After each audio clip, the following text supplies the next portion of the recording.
They said it couldn't be done.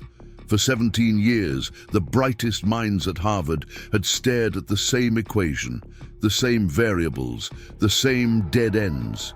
Professors had built entire careers trying to crack it. Graduate students had written dissertations that went nowhere. The dean of mathematics had finally thrown in the towel, declaring it officially unsolvable. But Marcus Rivera didn't know any of that. He was just trying to make rent.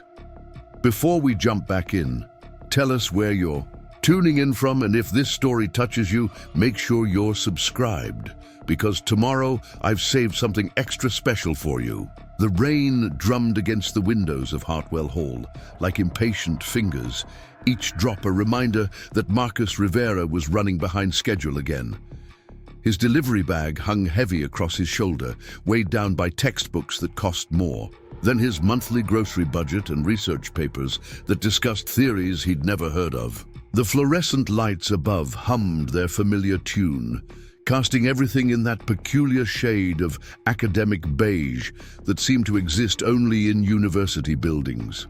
Marcus had been delivering food to Harvard for 8 months now, ever since. His construction job dried up and the bills started piling higher than his optimism. 24 years old, high school diploma, calloused hands that knew the weight of honest work, but had never held anything more complex than a wrench or a hammer. He wasn't supposed to be here, wandering these hallways, where privilege wore designer sweaters and intelligence came with price tags that could feed a family for months. But life had a way of putting people exactly where they needed to be, even when they couldn't see the map. The mathematics department occupied the 3rd floor of Hartwell Hall, a maze of offices and lecture rooms that smelled like chalk dust and disappointment. Marcus had made this particular delivery run dozens of times before, usually dropping off late-night Chinese food to professors who had forgotten that the human body required sustenance beyond coffee and academic ambition. Tonight was different, though. Tonight, the order was smaller, just a single container of pad thai and a green tea, and the delivery address led him to an office he'd never visited before. Dr. Catherine Walsh's nameplate hung slightly crooked on the heavy wooden door, as if even it was tired of maintaining perfect appearances. Marcus knocked twice, waited, then knocked again. Silence. He checked his phone. The order had specified to leave the food with the department secretary if no one answered, but the main office had been locked up tight when he'd passed it 20 minutes ago. The hallway stretched in both directions, empty except for the soft glow spilling from beneath a few office doors where dedicated souls were still wrestling with numbers and theories well past 10 o'clock. Marcus shifted the bag on his shoulder and made a decision that would change everything, though he had no way of knowing it at the time. He would wait. The waiting area outside Dr. Walsh's office consisted of 2 mismatched chairs and a small table covered with academic journals that looked like they hadn't been disturbed since the Clinton administration. Marcus set the food on the table, careful not to disturb a stack of papers that seemed important, and settled into the less uncomfortable of the 2 chairs. His phone showed 3 more deliveries waiting, but something about the quiet of this place made him pause. Maybe it was the way the building felt different at night, less rushed, more contemplative. During the day, these halls buzzed with the energy of students hurrying between classes, professors gesturing wildly as they explained concepts that existed in languages Marcus had never learned. But now, in the stillness, he could almost hear the building thinking. The papers on the table caught his attention first, not because he understood them, but because of the way they were scattered, desperate, frustrated, abandoned mid-thought. Red ink covered the margins like battle scars, crossing out equations and replacing them with new attempts that led nowhere. At the top of the nearest page, someone had written in large, angry letters, "Impossible, 17 years of failure." Curiosity had always been Marcus's weakness. His mother used to say he asked too many questions for his own good, always wanting to know how things worked, why they broke, What would happen if you changed just one small piece of the puzzle? It's what had made him good at construction, seeing how all the parts fit together, understanding the relationship between foundation and frame, between load and support. Now, sitting in this academic waiting room with nothing but time and an inexplicable pull toward those frustrated papers, Marcus found himself leaning forward to get a better look. The main document appeared to be some kind of problem statement, dense with mathematical notation that might as well have been ancient hieroglyphics. But scattered around it were dozens of attempted solutions, each one building on the last, each one ending in the same dead end. Marcus recognized the pattern, even if he couldn't understand the specifics. It was the same look his blueprints got when a building design just wouldn't work, when every approach led to structural impossibilities or budget overruns that killed the project before it could begin. What struck him wasn't the mathematics, which flew completely over his head, but the persistence. Someone, many someones, based on the different handwriting styles, had been attacking this problem from every conceivable angle. Traditional approaches, unconventional theories, desperate Hail Mary attempts that threw established rules out the window. The dedication was impressive, even admirable, but Marcus could see what they couldn't. They were all thinking like mathematicians. Marcus pulled out his phone to check the delivery app, wondering if Dr. Walsh had updated her location or left any special instructions. Instead, he found a text from his dispatcher asking about his status. 3 other drivers were having busy nights, and customers were getting impatient. He should leave the food and move on to the next address. That's what the job required, what common sense dictated, what anyone in his position would do. Instead, he found himself studying the papers more closely.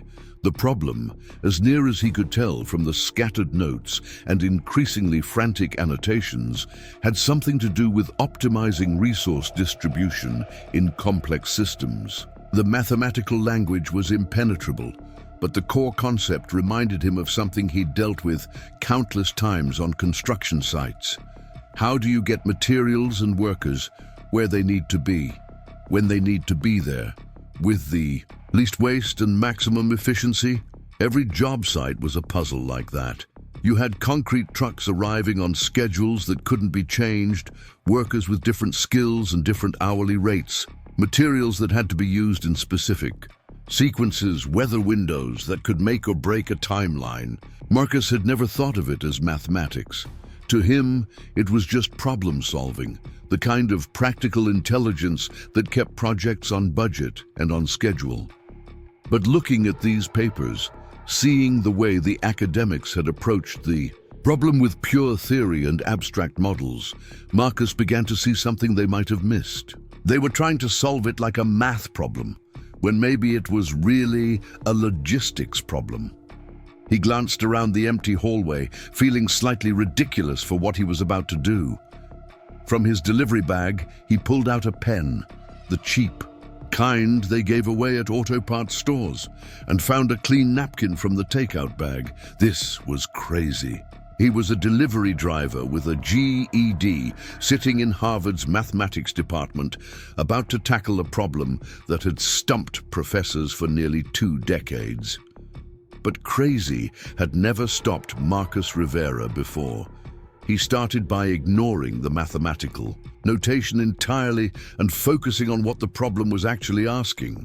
Strip away the academic language, the theoretical framework, the impressive-sounding terminology, and you were left with a simple question. How do you move resources efficiently through a system with multiple constraints and competing priorities?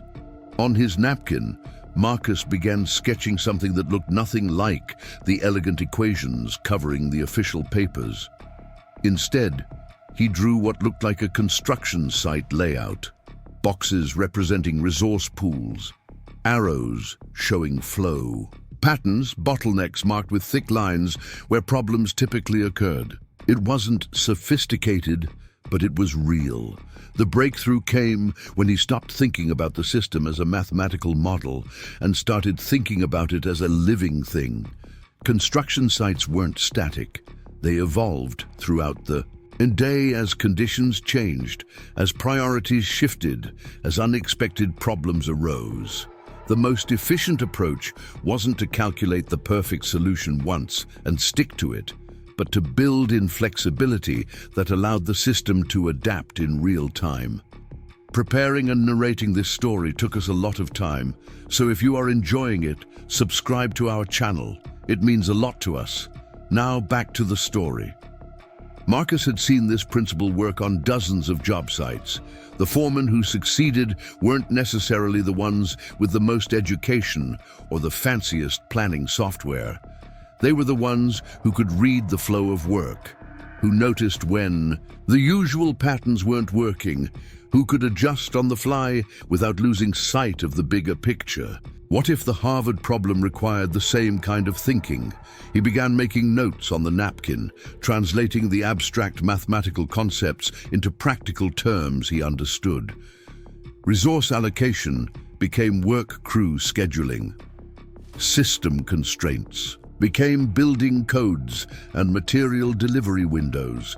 Optimization became the art of keeping everyone busy without anyone getting in each other's way. The solution that emerged wasn't elegant in the mathematical sense.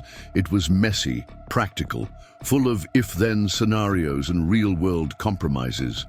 But as Marcus worked through the logic, testing it against his experience with actual resource management challenges, he began to see something that excited him. It might actually work. The sound of footsteps in the hallway broke his concentration. Marcus looked up to see a woman in her 50s approaching, keys jingling in her hand, looking tired but determined. Dr. Catherine Walsh, he assumed, finally, arriving to collect her dinner and probably wondering why there was a delivery driver camped outside her office with papers spread across the waiting room table. "I'm so sorry," she said, inserting her key into the office door. "I got caught up in a committee meeting that ran 3 hours longer than scheduled. You didn't have to wait. You could have left the food with security." Marcus stood up, suddenly conscious of how out of place he must look. "No problem, Dr. Walsh. I was just, He gestured vaguely at the papers, realizing he didn't have a good explanation for why he'd been studying mathematical research. Instead of making his other deliveries, Dr. Walsh followed his gaze to the scattered documents, and her expression shifted from polite apology to something more complex, resignation mixed with frustration and just a hint of embarrassment. "Oh, those. Sorry about the mess. We should probably clear that table off. It's just old work that we can't seem to throw away, even though it's going nowhere." "The resource distribution problem?" Marcus asked, surprising himself with his boldness. Dr. Walsh paused, key halfway to the lock. "You know what it is?" "Not the math part," Marcus admitted quickly, "but I've dealt with similar logistics challenges on construction sites. Moving materials and crews efficiently, dealing with constraints and competing priorities." He hesitated, then decided he'd already committed to this strange conversation. "I was actually wondering if maybe you've been thinking about it too mathematically." The hallway fell silent, except for the distant hum of building ventilation and the soft patter of rain against windows. Dr. Walsh turned fully to face him, her expression unreadable. Marcus realized he'd probably just insulted one of Harvard's mathematics professors by suggesting she was thinking too hard about a math problem. "I mean," he said quickly, "I'm sure you know what you're doing. I was just curious about the practical applications, you know. Sometimes when I'm stuck on a construction problem, it helps to think about it differently." Instead of the dismissal, he expected, Dr. Walsh set down her keys and moved closer to the table. "Show me what you mean." Marcus blinked. "Seriously? Marcus Rivera, right? You've been delivering food to our department for months. I've seen you around."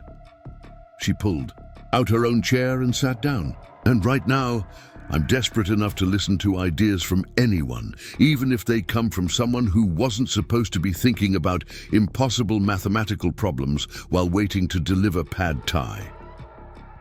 There was something in her voice. Not condescension, but genuine curiosity mixed with the kind of exhaustion that comes from beating your head against the same wall for years. Marcus realized this wasn't just academic research to her. This problem meant something personal. "Okay," he said, settling back into his chair and reaching for the napkin where he'd been sketching. "But I should warn you, I don't know how to talk about this stuff properly. I just know what works when you're trying to get things done in the real world."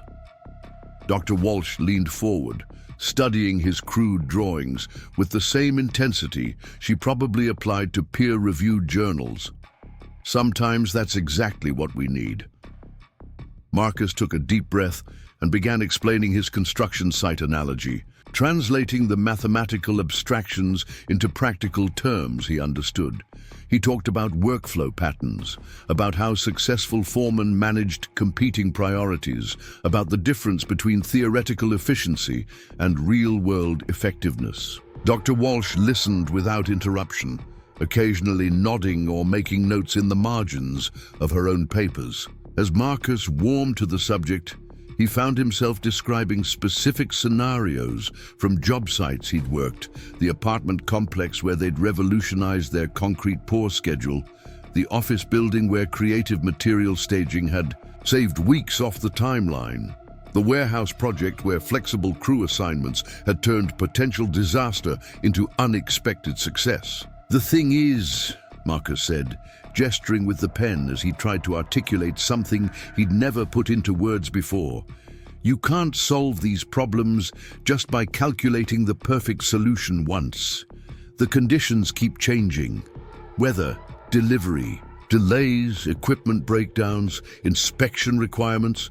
There are too many variables that you can't predict in advance." Dr. Walsh was writing now, translating his practical observations into mathematical notation with a speed that made Marcus dizzy. "So you're suggesting an adaptive algorithm," she murmured, "something that can respond to real-time changes in system parameters." "I guess," Marcus said. "I mean, I don't know what an algorithm is really, but yeah, you need a system that can adjust itself when things don't go according to plan, because things never go according to plan." He pulled the napkin closer and sketched a rough timeline, showing how a construction project evolved from initial planning through completion. "See, the guys who fail are the ones who make this perfect schedule and then try to force reality to match it. The guys who succeed are the ones who build flexibility into the system from the beginning." Dr. Walsh stared at the napkin for a long moment, then looked up at Marcus with an expression he couldn't quite read. "How long have you been thinking about this problem?" "About an hour," Marcus admitted. "But I've been thinking about problems like this for years, just in different contexts." She nodded slowly, as if something important had just clicked into place. "Marcus, I need to ask you something, and I want you to think carefully before you answer. This problem you've been sketching solutions for, it's not homework. It's not a practice exercise. It's a real research challenge that's been stumping mathematicians and operations researchers for 17 years. Marcus felt his stomach drop. "Oh, I'm sorry, I didn't mean to." "No," Dr. Walsh said firmly. "Don't apologize. I think you might have just given us the key we've been missing all this time." The rain outside had intensified, turning the windows into rivers of distorted light. Somewhere in the building, a door closed with an echoing bang. Marcus looked at the napkin covered with his rough sketches and crude annotations, then at the elaborate mathematical proofs surrounding it, and tried to process what Dr. Walsh was telling him. "But I don't understand the math," he said weakly. Dr. Walsh stood up and walked to her office door, turning the key and pushing it open.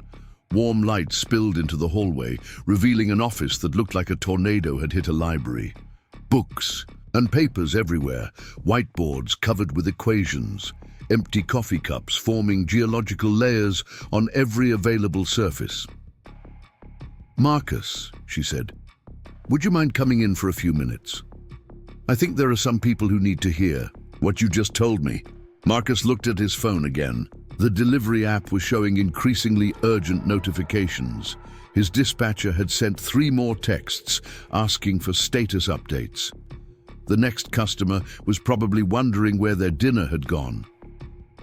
I really should finish my deliveries, he said. Dr. Walsh nodded, understanding. Of course, but before you go, can I ask you one more question? Sure. How do you think your construction site approach would handle a system with, say, 10,000 variables and 50 different constraint categories? Marcus thought about the largest project he'd ever worked on, a shopping mall that had taken 18 months to complete, with dozens of subcontractors, hundreds of workers, thousands of individual tasks that all had to mesh together like gears in an impossibly complex machine. The same way you handle any big project, he said finally. You break it down into smaller pieces that people can actually manage. You build in feedback loops so you can see what's working and what isn't, and you never assume your first plan is going to be your final plan. Dr. Walsh smiled for the first time since arriving. That's what I was hoping you'd say. She disappeared into her office for a moment, returning with a business card and a pen. On the back, she wrote a phone number. This is my direct line, she said, handing it to Marcus. I know you have a job to do tonight, and I respect that. But when you get a chance, maybe tomorrow or this weekend, would you be willing to come back? There's a whole team of people who've been working on this problem, and I think they need to hear your perspective. Marcus took the card, running his thumb over the embossed Harvard logo. You really think I could help? Marcus, in the hour you've been sitting in this hallway, you've approached this problem from an angle that none of us considered in 17 years of research. You've identified principles that could change how we think about complex system optimization. She paused. I think you could help more than you realize. The delivery app on his phone buzzed again. Marcus knew he needed to go, knew his manager would have questions if he took much longer on a single delivery. But something about this moment felt important in a way he couldn't quite articulate. Can I ask you something, Dr. Walsh? Of course. Why did you listen to me? I mean, I'm just a guy who delivers food. You could have politely taken your dinner and sent me on my way. Dr. Walsh leaned against her office doorframe, considering the question. You know what the biggest problem in academia is, Marcus?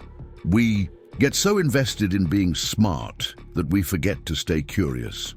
We surround ourselves with people who think the same way we do, who use the same tools, who approach problems from the same angles.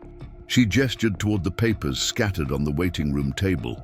For 17 years, we've been trying to solve this problem using mathematical optimization theory, operations research methodologies, computational modeling approaches.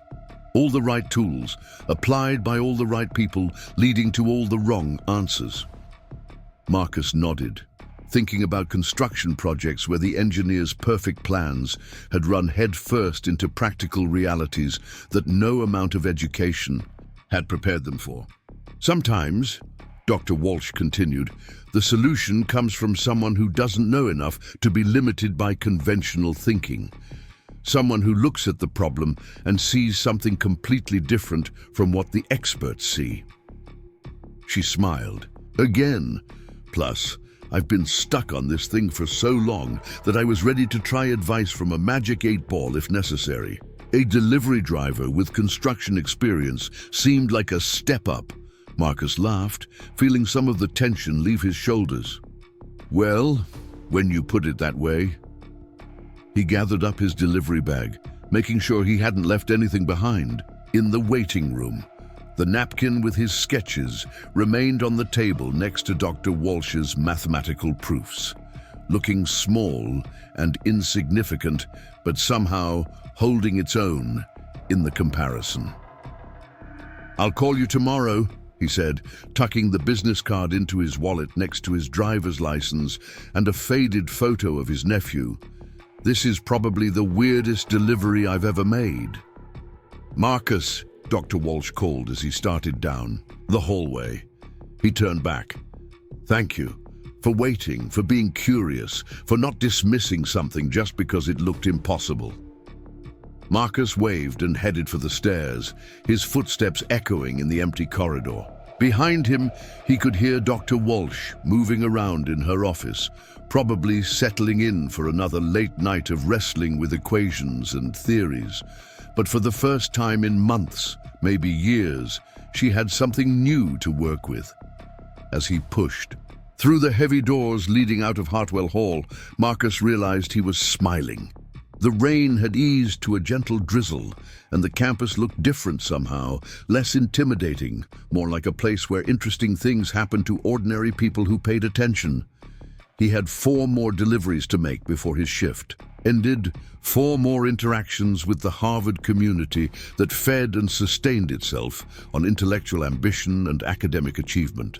But none of them would be quite like this one, where a logistics problem disguised as advanced mathematics had revealed itself to someone whose education had come from construction sites rather than classrooms. Marcus pulled out his phone to check the next delivery address, then paused and looked back at Hartwell Hall. Through the third-floor windows, he could see the soft glow of office lights where dedicated minds were still working, still searching, still believing that every problem had a solution if you just approached it from the right angle. Tomorrow, he would call Dr. Walsh. Tomorrow, he would find out if his construction site insights could really contribute to 17 years of academic research.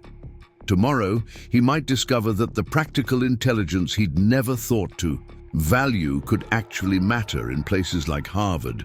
But tonight, he was still just a delivery driver with a job to finish and bills to pay.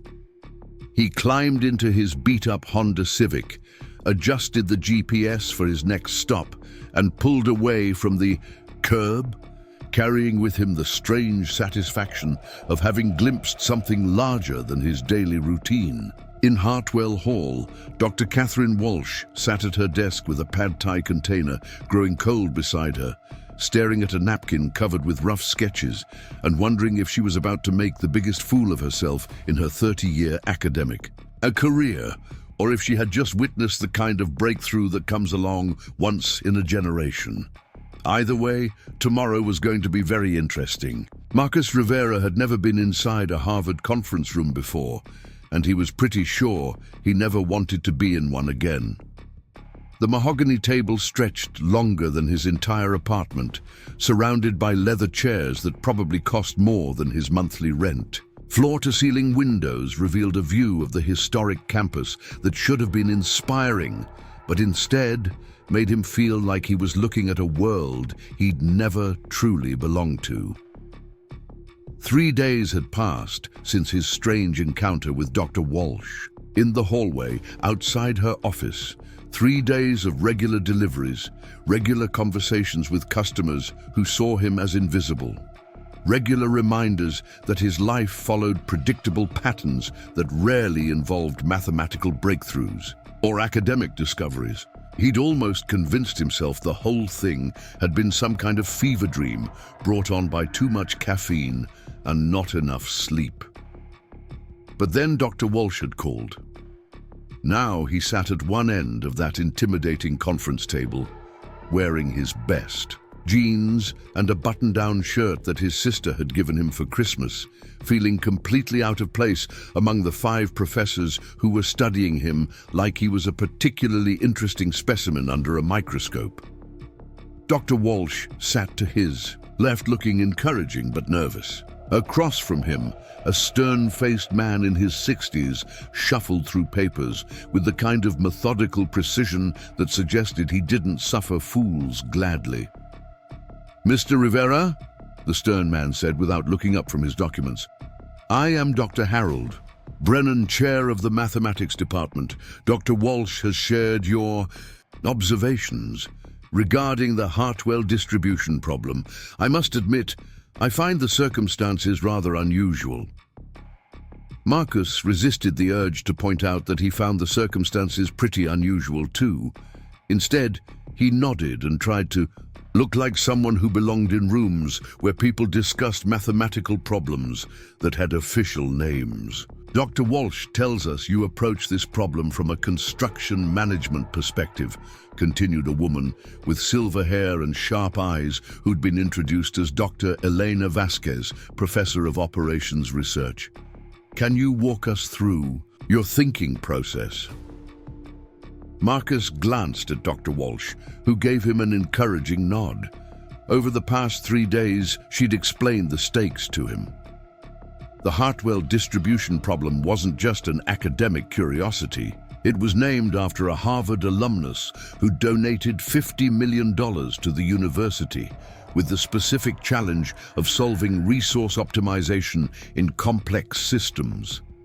The applications were enormous: supply chain management, disaster relief, coordination, urban traffic planning, hospital resource allocation. Whoever cracked it would revolutionize how organizations handled logistics on a massive scale. More importantly for the university, the donor had promised an additional $100 million to Harvard if they could solve it within 20 years. They were now in year 17, with 3 years remaining and no viable solution in sight. "Well," Marcus began, his voice sounding strange in the formal acoustics of the conference room, "I guess I should start by saying I didn't know it was the Hartwell distribution problem when I first looked at it. I just saw a logistics challenge that reminded me of problems I dealt with on construction sites." Dr. Brennan finally looked up from his papers. "Construction sites?" "Yes, sir.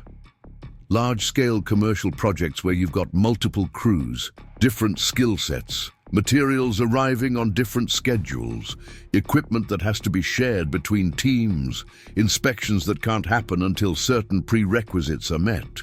Marcus found his rhythm as he talked about familiar territory. Every day is basically a resource optimization challenge. A younger professor with an untidy beard and the kind of intense expression Marcus associated with people who spent too much time alone with their thoughts leaned forward. "But construction projects are relatively small scale compared to what we're dealing with here. The Hartwell problem involves systems with tens of thousands of variables." Dr. Patterson raises a valid point, Dr. Vasquez added. "How do you scale your construction site insights to handle exponentially more complex scenarios?" Marcus had been thinking about this question for 3 days, ever since Dr. Walsh had explained the true scope of the problem. The honest answer was that he wasn't sure, but he'd also spent those 3 days remembering projects that had seemed impossibly complex at the time, and how successful foremen had managed to break them down into manageable pieces. "I think maybe that's the wrong question," he said carefully. "I mean, with respect, I think you're assuming that more variables automatically means you need a more complex solution." The room fell silent. Dr. Brennan's expression suggested that Marcus might have just committed some kind of academic blasphemy. "Go on," Dr. Walsh said quietly. Marcus took a deep breath. "The biggest project I ever worked on was a mixed-use development downtown. Retail space, office floors, residential units, underground parking, the works. On paper, it looked impossible.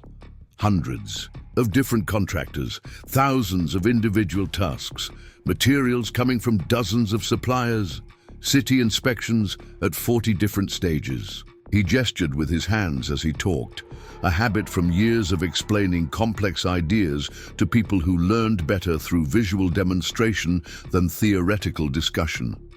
The project manager who got hired first tried to create this massive flowchart that mapped out every single dependency. Took him 6 months just to design the system. When he finally implemented it, the whole thing collapsed within 2 weeks because he hadn't accounted for weather delays. "So what happened?" Dr. Patterson asked, despite himself seeming interested. "They brought in Maria Santos.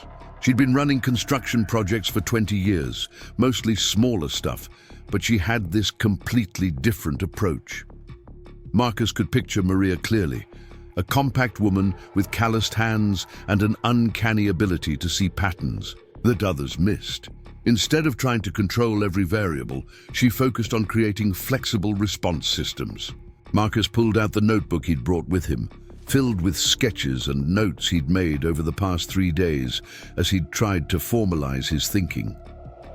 The pages looked crude compared to the elegant mathematical proofs he'd seen scattered around the mathematics department, but they represented his best attempt to translate practical experience into something resembling academic analysis. Maria divided the entire project into what she called adaptation zones, he continued, opening to a page covered with rough diagrams. Each zone had a specific function, but the boundaries between zones could shift based on real-time conditions. So if the electrical crew fell behind schedule, instead of throwing off the entire timeline, the other zones could adjust their priorities to maintain overall progress. Dr. Vasquez was taking notes now, which Marcus found both encouraging and terrifying. "This sounds like a distributed decision-making model," she murmured. "I guess," Marcus said. Maria called it common sense management. The key was that each zone had decision-making authority within certain parameters, but they all had to stay connected to the overall objectives. Like a jazz ensemble where everyone knows the basic structure of the song, but they can improvise within that framework. He flipped to another page in his notebook, where he'd tried to diagram the communication flows that had made Maria's system work. The magic wasn't in the planning phase, it was in the feedback loops. Every zone reported status updates twice a day, but not just progress reports. They had to identify emerging problems, resource conflicts, opportunities to help other zones. Dr. Brennan set down his papers and leaned back in his chair. "Mr. Rivera, are you suggesting that the solution to the Hartwell problem lies not in mathematical optimization, but in management philosophy?" The question carried a note of skepticism that made Marcus wonder if he'd completely misunderstood what these people were looking for. Maybe they wanted elegant equations and theoretical frameworks, not stories about construction foremen and jazz metaphors. "I'm not trying to dismiss the mathematics," Marcus said quickly. "I know you're all way smarter than me when it comes to that stuff, but maybe the math is trying to solve the wrong problem." The silence that followed felt heavy with judgment. Marcus could practically hear his own heartbeat echoing in the formal space of the conference room. He'd overstepped, revealed his ignorance, confirmed their suspicions that a delivery driver had no business offering insights about advanced mathematical research. Then Dr. Walsh spoke up.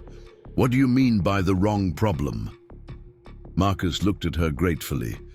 "Well, from what I understand, most of the approaches to the Hartwell problem have focused on finding the optimal solution, the single best way to distribute resources under given constraints. But what if optimal isn't the goal?" "Of course, optimal is the goal," Dr. Patterson said, with the kind of patience usually reserved for explaining basic concepts to children. "That's what optimization means." "Right, but optimal under what conditions?" Marcus asked.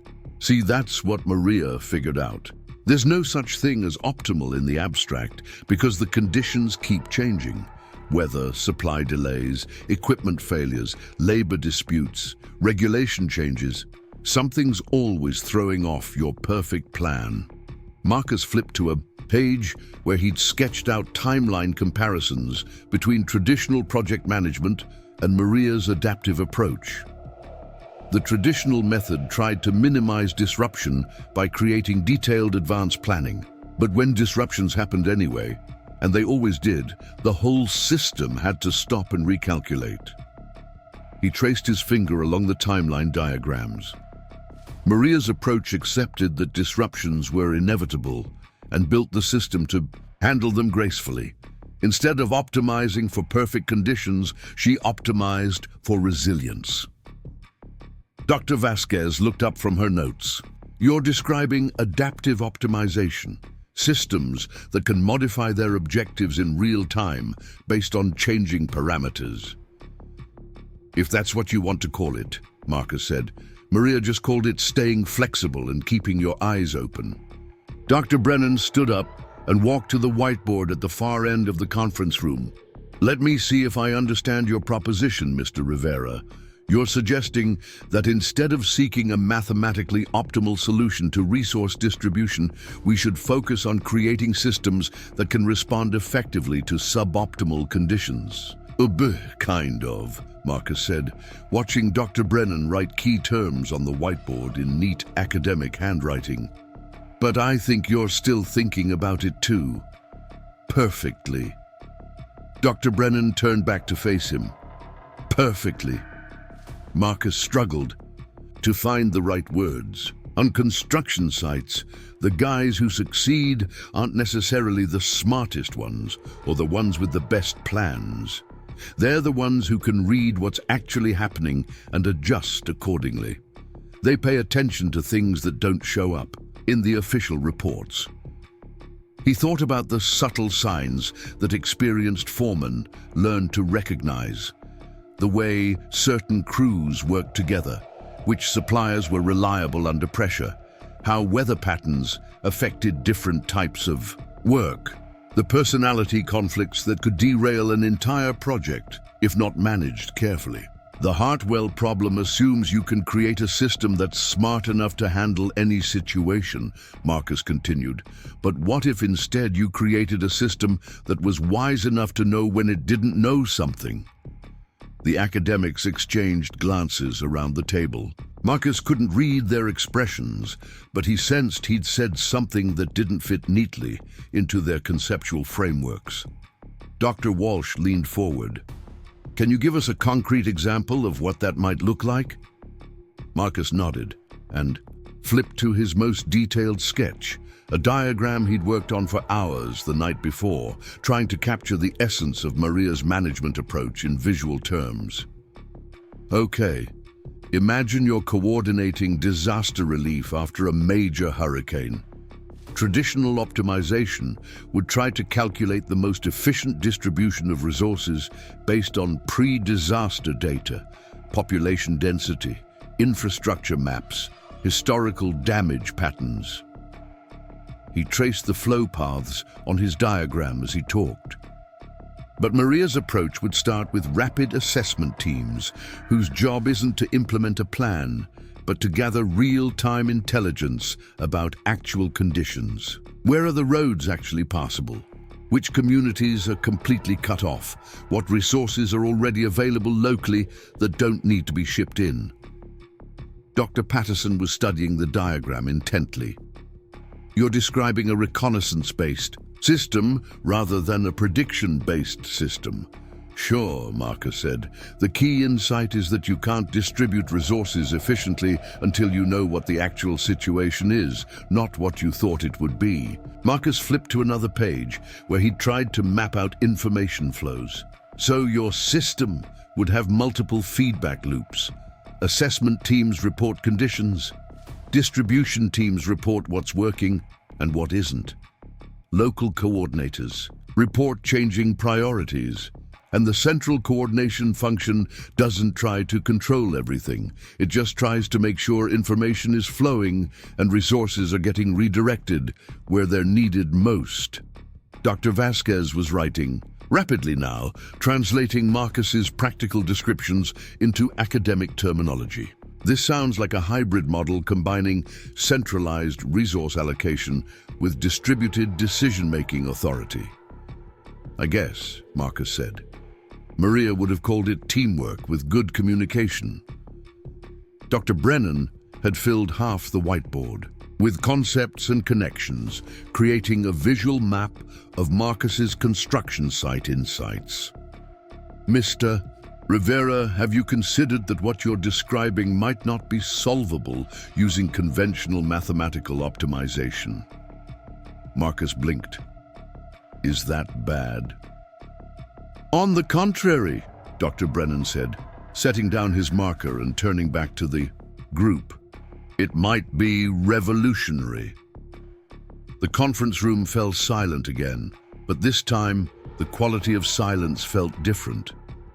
Instead of skeptical evaluation, Marcus sensed something that might have been excitement, or at least serious consideration.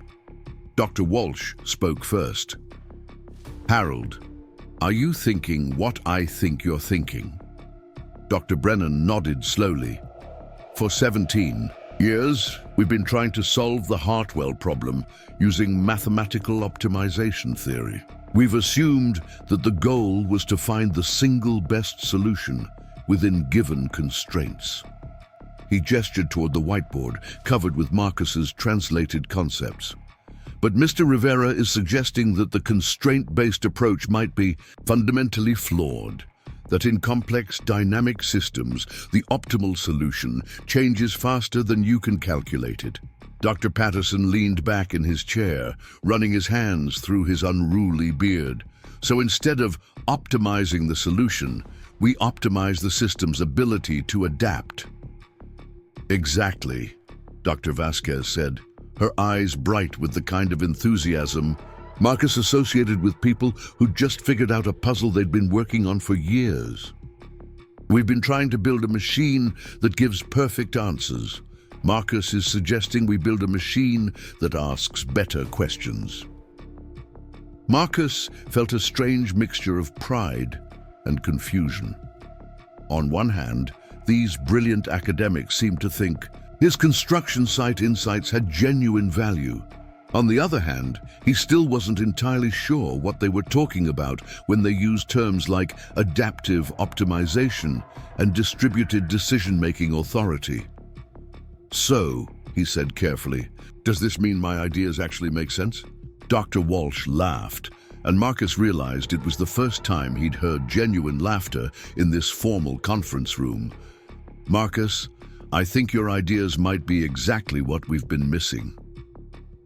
Dr. Brennan walked back to the table and sat down, his formal demeanor softened by what looked like intellectual excitement. "Mr. Rivera, would you be willing to work with us on developing this approach further?" Marcus stared at him. "Work with you how?" "We'd like to offer you a position as a research consultant," Dr. Walsh explained. "You'd help us translate your practical insights into a formal framework we can test and refine." "But I don't know anything about mathematical research," Marcus protested. "You know something more valuable," Dr. Vasquez said. "You know how complex systems actually work in practice, not just in theory." Dr. Patterson nodded. "We can teach you the mathematical formalism. What we can't teach ourselves is the kind of real-world systems thinking you've developed through years of hands-on experience." Marcus looked around the table at 5 professors who were offering him something he'd never imagined possible, a chance to contribute to serious academic research, to help solve a problem that could have applications far beyond anything he'd ever worked on. "What would this actually involve?" he asked. "Initially, we'd want you to work with Dr. Walsh to document your approach more systematically," Dr. Brennan explained. "Create detailed case studies from your construction experience. Identify the underlying principles that made those projects successful. Develop frameworks we can test in controlled environments. Or we'd also want you to collaborate with our graduate students," Dr. Vasquez added. "Your practical perspective could help them understand the real-world applications of their theoretical work." Marcus thought about his current job, long hours, irregular income, customers who barely acknowledged his existence, no benefits, no career advancement opportunities. The steady work was reliable, but it wasn't building toward anything larger than paying next month's bills. "Would I still be able to do deliveries?" he asked. "I mean, I need the income and I don't want to leave my current employer hanging." Dr. Walsh smiled. "Marcus, the research consultant position would pay considerably more than delivery work, and it would be flexible enough to accommodate whatever schedule works best for you." The number she mentioned made Marcus's eyes widen. It was more than he'd made in his best year of construction work, enough to stop worrying about rent payments and start thinking about things like health insurance and maybe even saving money for the future. But the financial considerations weren't what convinced him. It was the way these academics had listened to his ideas, had taken his construction site insights seriously, had seen connections and possibilities that he'd never imagined. For the first time in his adult life, someone was asking him to think rather than just perform manual labor. "When would you want me to start?" he asked. Dr. Brennan checked his calendar. "How about Monday?" Marcus nodded, still trying to process the rapid transformation of his circumstances. 3 days ago, he'd been a delivery driver killing time in a university hallway. Now he was apparently a research consultant at Harvard, working on a mathematical problem that could change how organizations managed complex logistics challenges.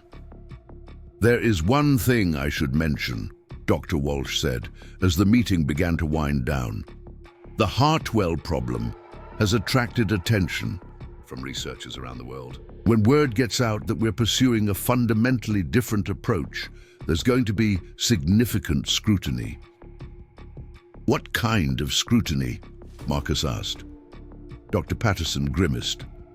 "The kind where people question whether Harvard's mathematics department has lost its collective mind by listening to construction workers instead of following established mathematical protocols." Dr. Brennan nodded gravely. "Academic reputations are built on peer review and scholarly credibility. What we're proposing, taking practical insights from outside the academic community and using them to challenge fundamental assumptions about optimization theory, could be seen as either groundbreaking or professionally reckless." Marcus felt a familiar knot forming in his stomach. "Are you saying this could hurt your careers?"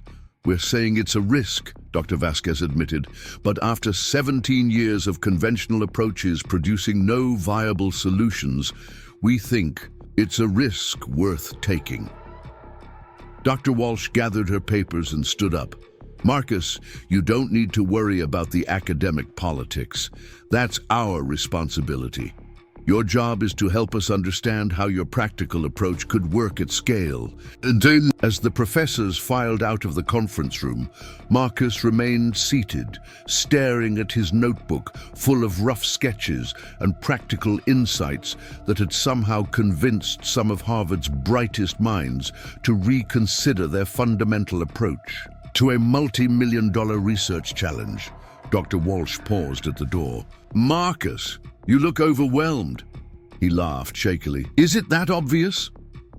"When I first started working on the Hartwell problem, I spent 6 months convinced I was completely out of my depth," she said kindly. "Imposter syndrome is practically a requirement for academic research." "Imposter syndrome?"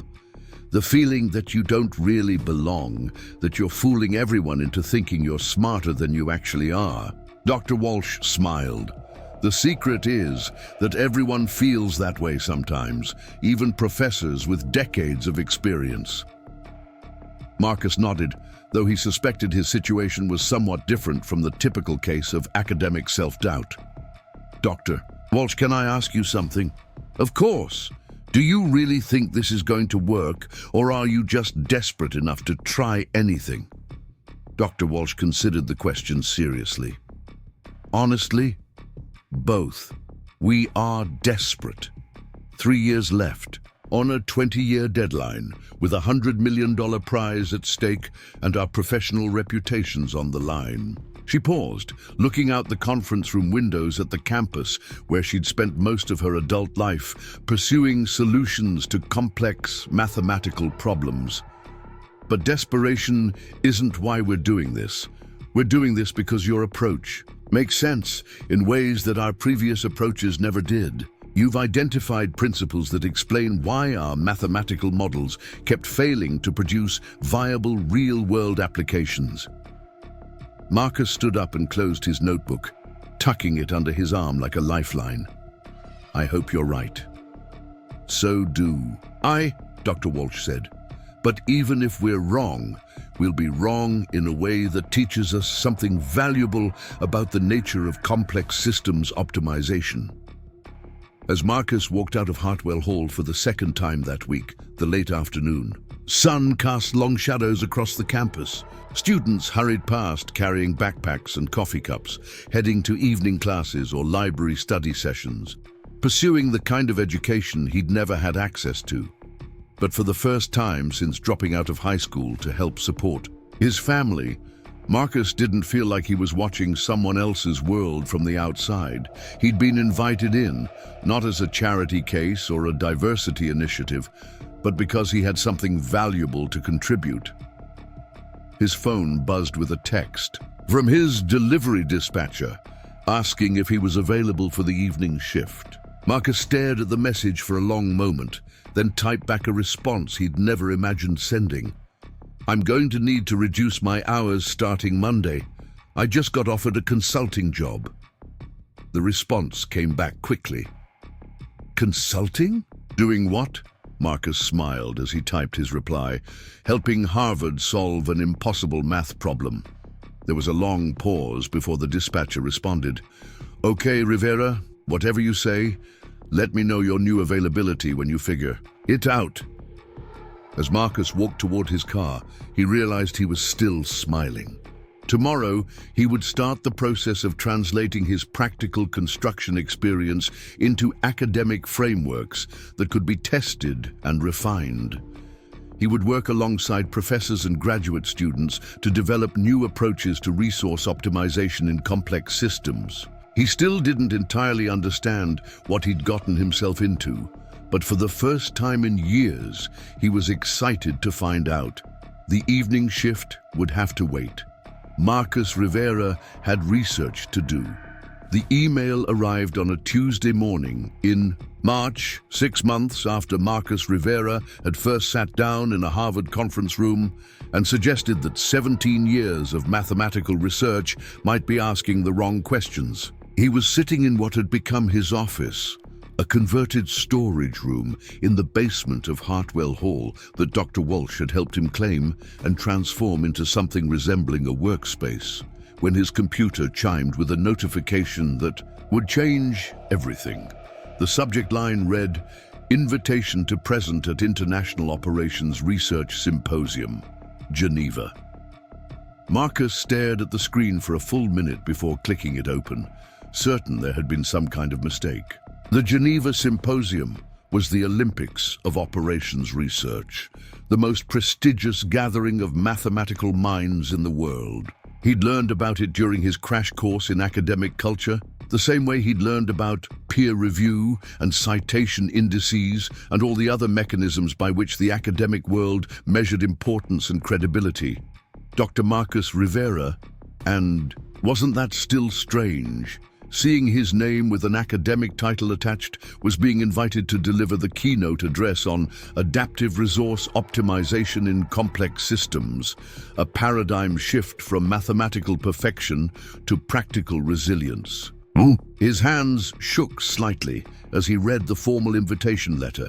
The organizing committee had reviewed his preliminary research findings, which had been circulating in academic circles for the past 3 months, and wanted him to present his work to an audience of the world's leading operations researchers, mathematicians, and systems theorists.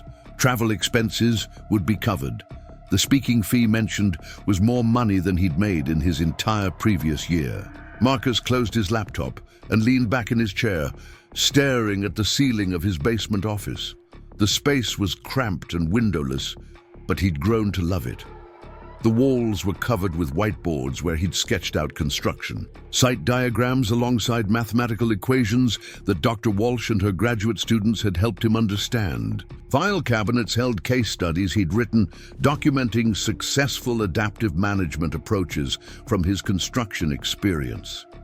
A small refrigerator in the corner was stocked with energy drinks and the kind of convenience store sandwiches that reminded him where he'd come from. 6 months ago, he'd been delivering food to these same halls, invisible to the academic community that bustled around him. Now that community was treating him as if he belonged, as if his insights were valuable enough to share with researchers from around the globe. The transformation felt surreal, like watching someone else's life unfold, while he remained fundamentally the same person who'd learned problem-solving on construction sites rather than in classrooms. The preliminary research findings that had caught the attention of the Geneva Organizing Committee represented the most intensive intellectual work Marcus had ever done.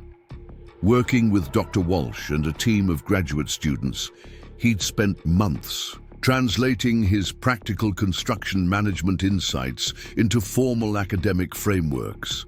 They developed what they called the Rivera Adaptive Optimization Model, a systematic approach to resource management that prioritized flexibility and real-time responsiveness over theoretical efficiency.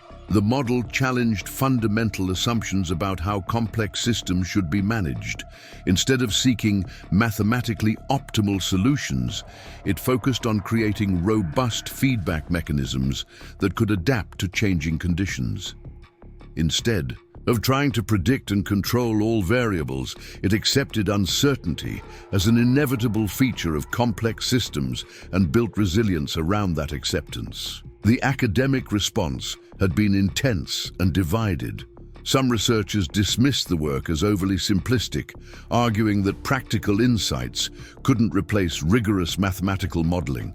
Others embraced it as a breakthrough that explained why so many theoretical optimization solutions failed when implemented in real-world contexts. The debate had generated dozens of academic papers, conference presentations, and heated discussions in scholarly journals.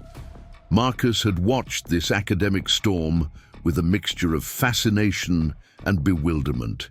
He understood the practical implications of his work, why construction projects succeeded or failed, how disaster relief efforts could be more effective, what made some organizations more adaptable than others. But the theoretical arguments swirling around his research often seemed to exist in a parallel universe, one where ideas were judged by their elegance and mathematical sophistication rather than their practical utility. Dr. Walsh knocked on his office door, interrupting his contemplation. She entered carrying 2 cups of coffee and wearing the expression of someone who had news to share. "I see you got the Geneva invitation," she said, setting one of the coffee cups on his desk. Marcus nodded. "I can't tell if it's an honor or a setup," Dr. Walsh laughed.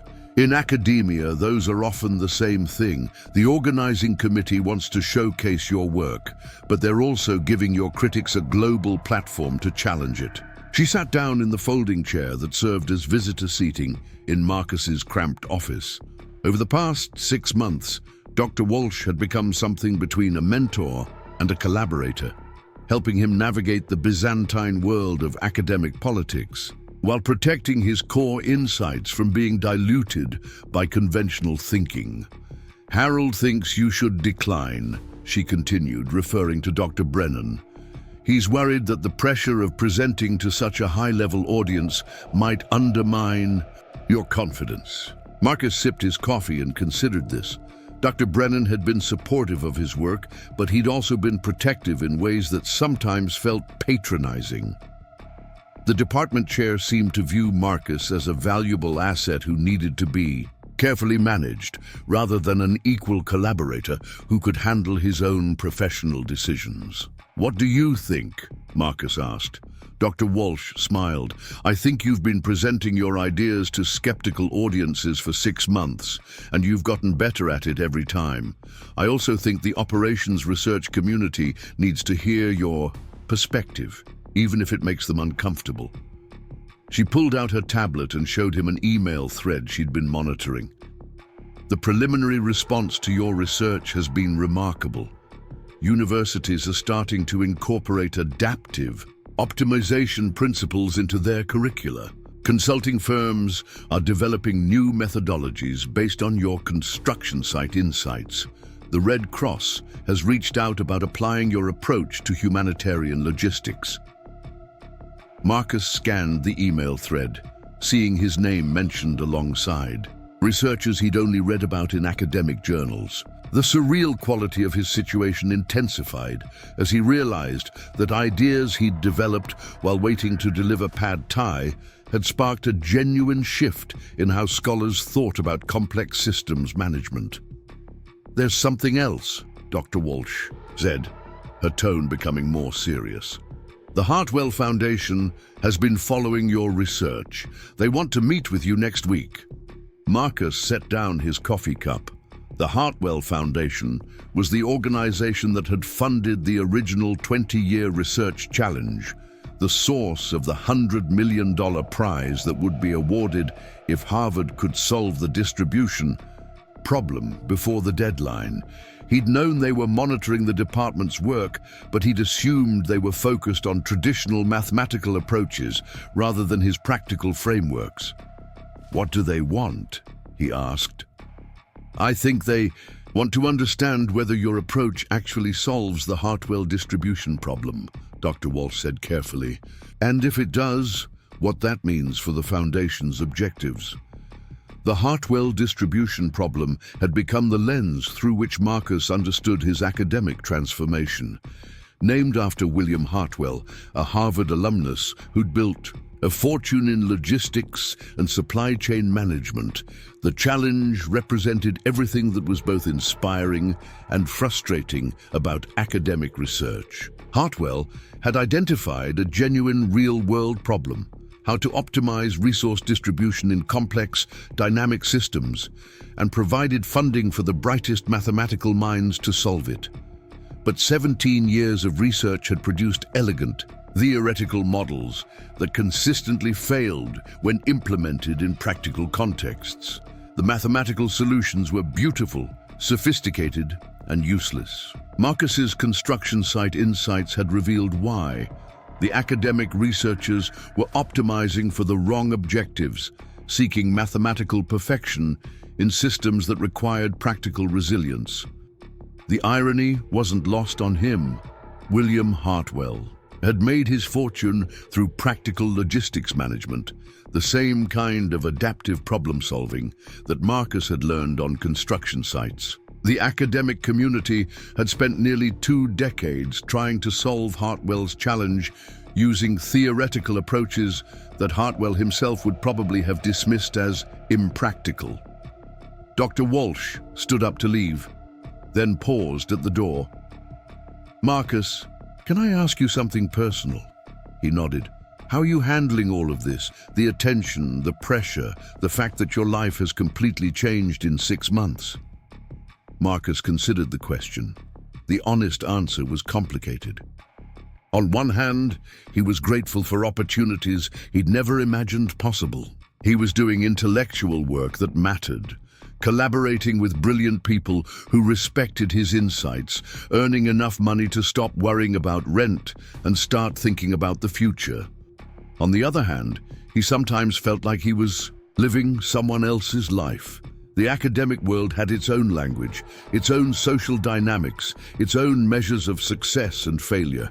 He'd learned to navigate it, but he'd never entirely understood it. The difference between his practical construction experience and the theoretical frameworks that dominated academic research sometimes felt unbridgeable. "It's weird," he said finally. 6 months ago, I was invisible. People looked through me like I was part of the furniture. Now they hang on every word I say, like I'm some kind of genius who's revolutionized operations research. He gestured around his basement office with its mix of construction diagrams and mathematical equations. But I'm still the same person who learned problem solving by watching Maria Santos manage construction crews. I just happened to be in the right place at the right time with the right kind of ignorance about what was supposed to be impossible. Dr. Walsh nodded thoughtfully. "Do you ever wonder what would have happened if you hadn't been late that night? If you'd just delivered the food and left?" Marcus had wondered about that countless times. The cascade of coincidences that had led him from delivery driver to academic researcher seemed almost too improbable to believe. A late delivery, a curious mind, a professor desperate enough to listen to unconventional ideas. a mathematical problem that happened to align with his practical experience. "I think about it a lot," he admitted. "But I also think about Maria Santos and all the other people I've worked with who had brilliant insights that nobody ever heard because they didn't happen to be in the right academic circles." Dr. Walsh smiled. "That's actually why I think you should accept the Geneva invitation. You're not just presenting your research, you're representing a different way of thinking about complex problems. A more democratic way, where practical wisdom gets taken as seriously as theoretical sophistication." After Dr. Walsh left, Marcus sat alone in his office, staring at the Geneva invitation email. The keynote address would be delivered to an audience of 800 researchers from 60 countries. His presentation would be recorded and distributed to universities worldwide. The ideas he'd developed while waiting to deliver takeout food would be scrutinized by some of the most brilliant analytical minds on the planet. The prospect was both thrilling and terrifying. Marcus opened his laptop and began drafting his acceptance email. He'd learned enough about academic communication to know that his response needed to strike the right balance between confidence and humility, between acknowledging the honor of the invitation and demonstrating that he understood the significance of the platform he was being offered. As he wrote, his mind wandered to the construction sites where he'd first learned to solve complex logistical problems. He thought about the foreman who taught him to read systems rather than just follow plans, to adapt quickly when conditions changed, to prioritize practical results over theoretical elegance. None of those people would ever be invited to speak at international symposiums, but their insights had proven more valuable than decades of academic research. The email he finally sent was simple and direct. "I am honored to accept your invitation to present at the Geneva Symposium. My research builds on practical insights from construction management, and I believe these perspectives can contribute meaningfully to how we think about optimization in complex systems. I look forward to sharing these ideas with the international operations research community." The response came within hours. The organizing committee was pleased by his acceptance and wanted to schedule a preliminary call to discuss the structure and focus of his presentation. They also mentioned that several major media outlets had expressed interest in covering his keynote address, given the unconventional background of the speaker and the paradigm-shifting nature of his research. Media attention was something Marcus hadn't anticipated.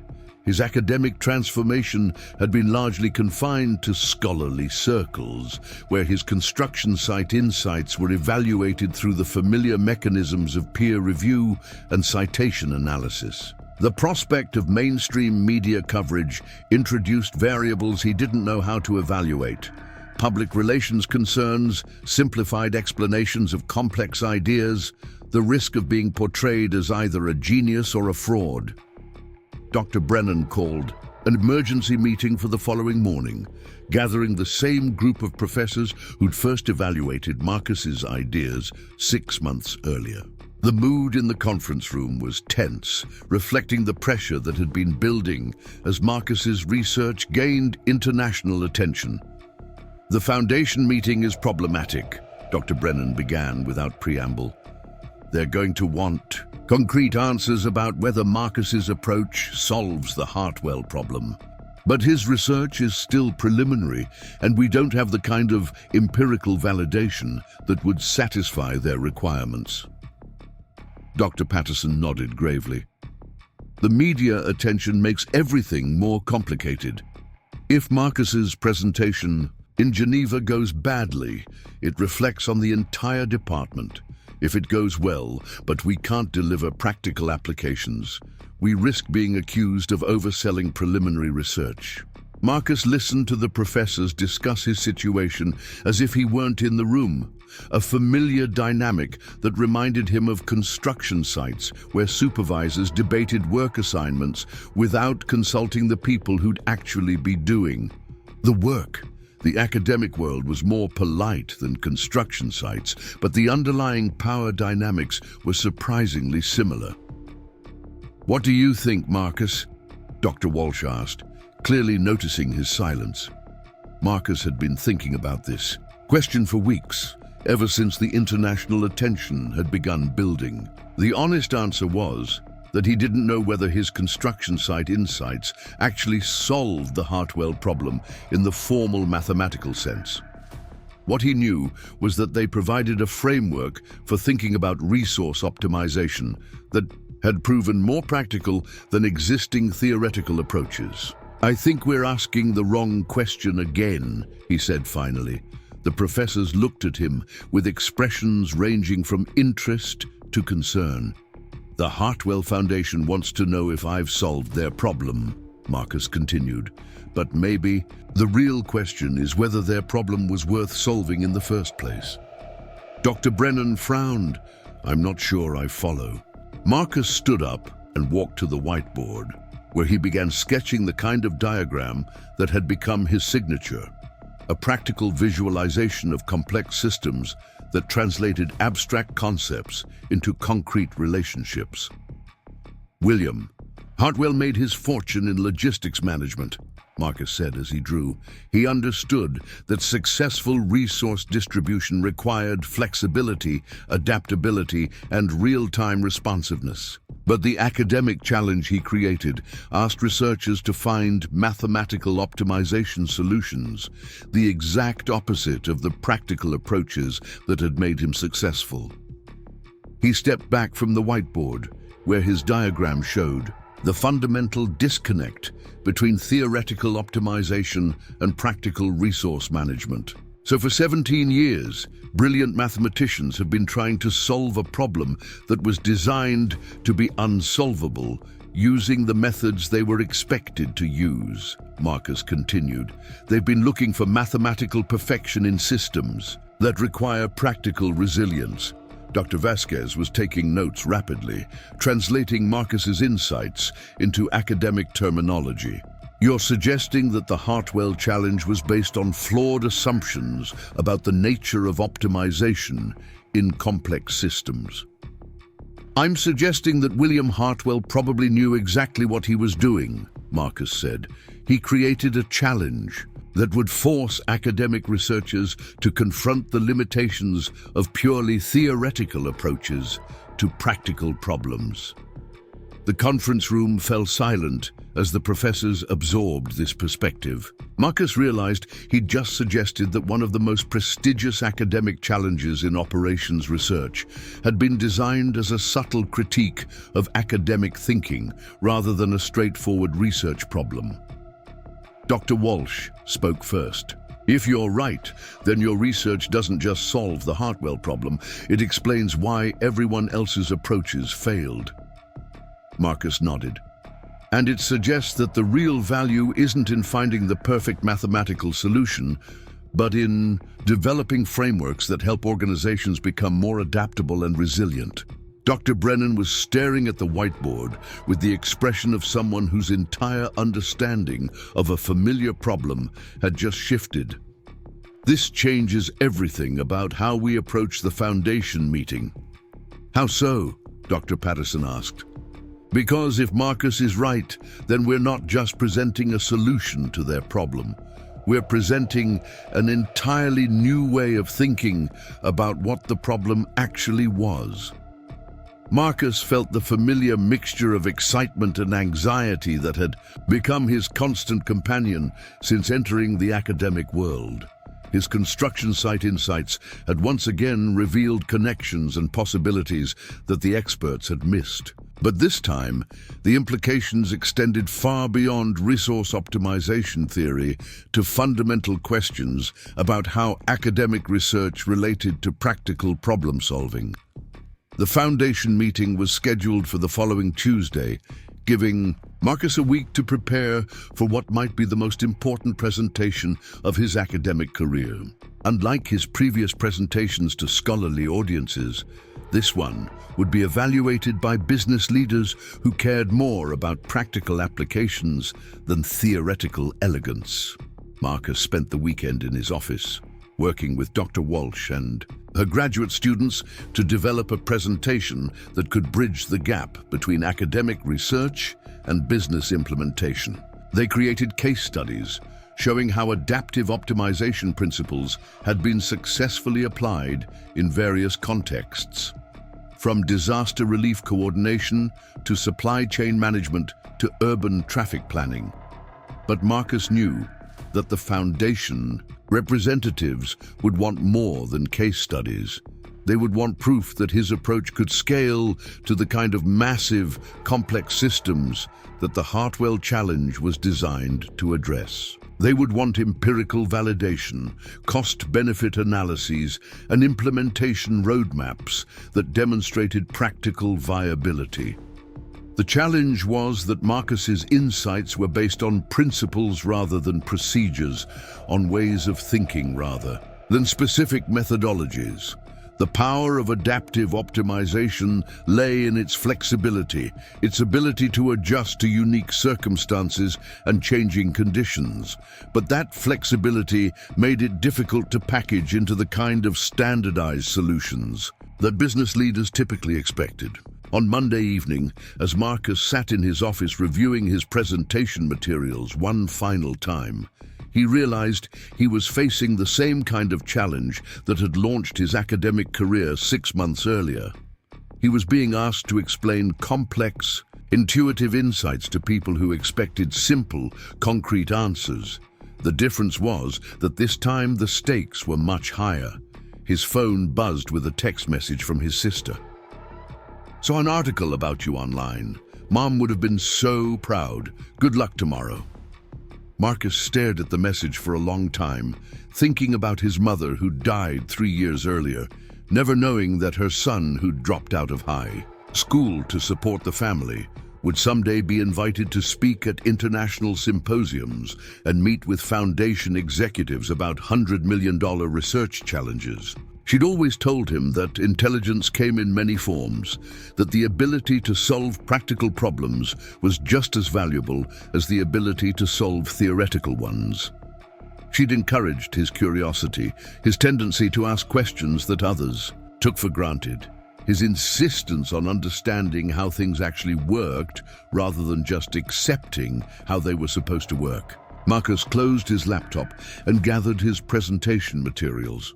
Tomorrow, he would walk into a conference room full of foundation executives and try to convince them that a delivery driver's construction site insights represented a genuine breakthrough in operations research. He would argue that practical wisdom deserved equal consideration with theoretical sophistication, that adaptive thinking was more valuable than optimization algorithms, that flexibility was more important than mathematical perfection. 6 months ago, such a presentation would have been unimaginable. Now it felt like the natural culmination of a journey that had begun with curiosity about scattered papers in a university hallway and evolved into a fundamental challenge to how academic research approached practical problems. Marcus turned off the lights in his basement office and headed home, carrying with him the confidence that comes from knowing you have something valuable to say, even if you're not entirely sure how the world will receive it. Tomorrow would determine whether his transformation from delivery driver to academic researcher represented a genuine contribution to knowledge or simply an interesting anomaly in the usually predictable world of scholarly research. Either way, he was ready to find out. The coffee shop on Mass Ave hadn't changed in the 3 years since Marcus Rivera had stopped delivering food to Harvard. The same mismatched chairs, the same indie music playing too loudly, the same steam-powered espresso machine that sounded like it was having an asthma attack. But everything else about his relationship to this place had transformed beyond recognition. Marcus sat at a corner table, laptop open, reviewing the final draft of what would become the Rivera Institute's foundational curriculum. Around him, Harvard students hunched over textbooks and problem sets, pursuing the same kind of traditional education that had once seemed impossibly out of reach for a high school dropout from East Boston. Now, those students were learning optimization theory that incorporated principles Marcus had developed while waiting to deliver pad thai to professors who couldn't solve problems that construction workers handled every day. The irony still amazed him. Professor Rivera, the voice belonged to Sophia Chen, a sophomore who'd enrolled in the Institute's pilot program despite having no background in mathematics or engineering. She stood beside his table, holding a notebook filled with sketches and diagrams that looked remarkably similar to the construction site drawings that had launched his academic career. Marcus looked up and smiled. 3 years after Geneva, 2 years after the Hartwell Foundation had not only awarded Harvard the $100 million prize, but established an additional endowment for the Rivera Institute for Adaptive Systems, he still wasn't entirely comfortable with academic titles. The students called him Professor Rivera, but he thought of himself as Marcus, who'd gotten lucky enough to be in the right place at the right time with the right kind of practical ignorance. "What can I help you with, Sophia?"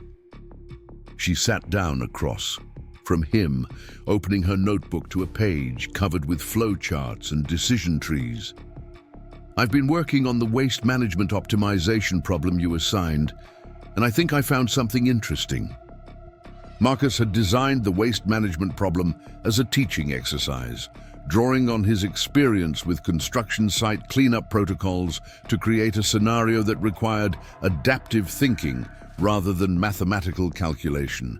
Students were asked to develop resource allocation strategies for a city dealing with multiple types of waste streams, variable collection schedules, unpredictable volume fluctuations, and competing budget priorities. The traditional operations research approach would have been to create mathematical models that optimized collection routes and resource deployment based on historical data and predictive algorithms. Marcus's approach encouraged students to think like practical problem solvers, focusing on flexibility, feedback mechanisms, and real-time adaptation to changing conditions. Sophia's notebook showed a completely different kind of solution. Instead of optimizing the existing waste management system, she'd designed a community-based approach that distributed decision-making authority to neighborhood coordinators who could respond immediately to local conditions while maintaining communication with the central coordination function. "This is brilliant," Marcus said, studying her diagrams. "You're not just managing waste collection, you're creating a network that can adapt to emerging problems before they become crises." Sophia beamed with the kind of pride that came from having an idea taken seriously by someone whose opinion mattered. "I got the inspiration from watching how my grandmother's community garden handles resource sharing. They don't have a central authority making all the decisions, but they still coordinate effectively because everyone understands the overall objectives." Marcus nodded, recognizing the same kind of practical systems thinking that had led him from construction sites to academic research. Sophia was seeing patterns and connections that wouldn't show up in traditional mathematical models, drawing insights from real-world observation rather than theoretical frameworks. "Have you thought about presenting this at the undergraduate research symposium?" Marcus asked. Sophia's expression shifted from pride to uncertainty. "Do you think it's good enough? I mean, it's not really mathematics, it's just common sense." Marcus closed his laptop and leaned forward, struck by how much Sophia's self-doubt resembled his own feelings when Dr. Walsh had first taken his construction site insights seriously.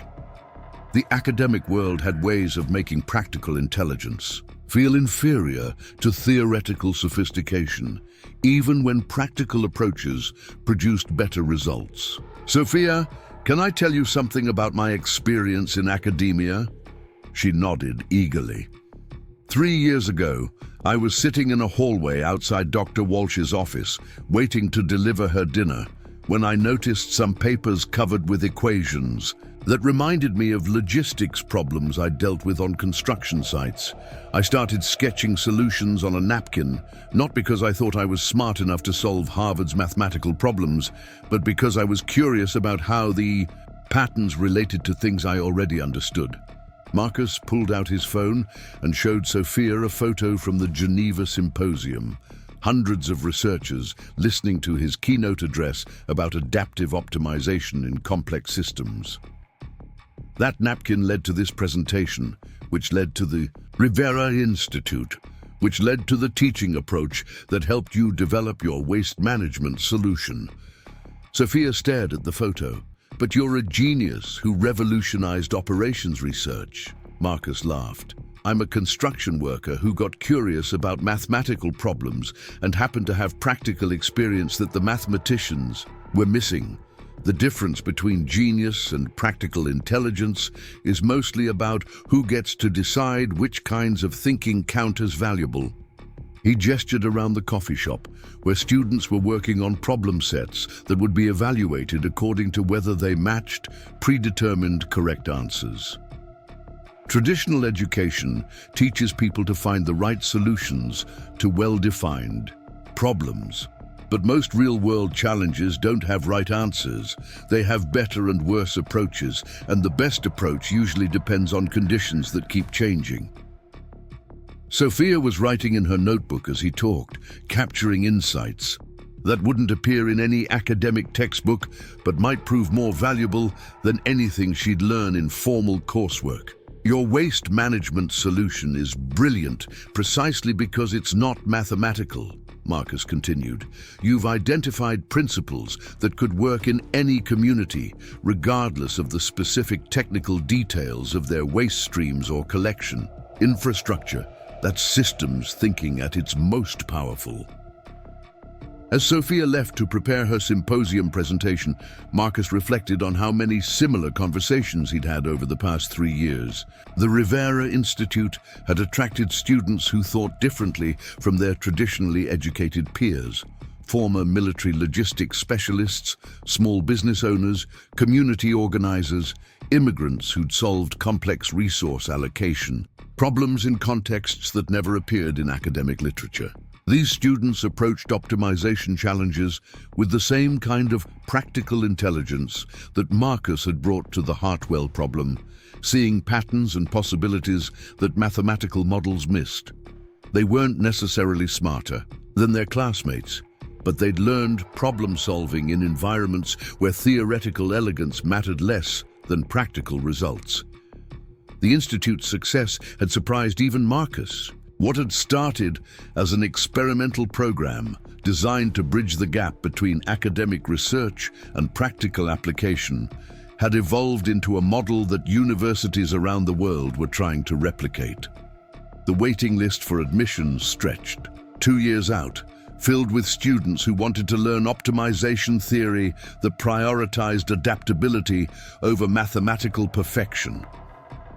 Marcus's phone buzzed with a calendar reminder about his afternoon meeting with Dr. Walsh and the Institute's advisory board.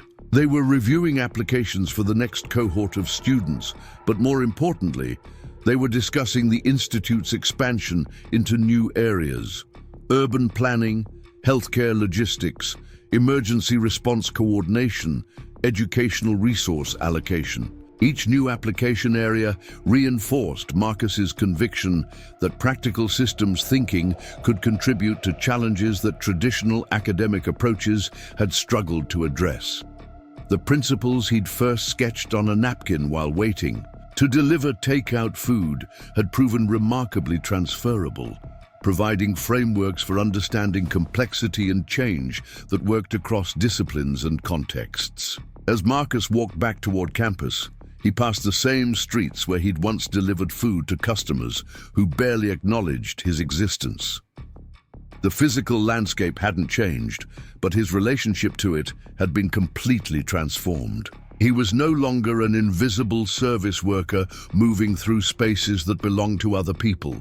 He was a recognized expert whose insights were sought by organizations around the world.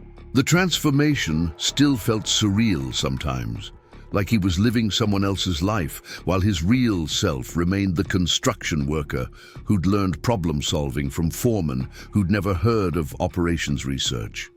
But over time, Marcus had come to understand that the two identities weren't contradictory. His academic success hadn't required abandoning his practical background. It had required translating that background into language and frameworks that could be shared with people who'd learned thinking in different contexts.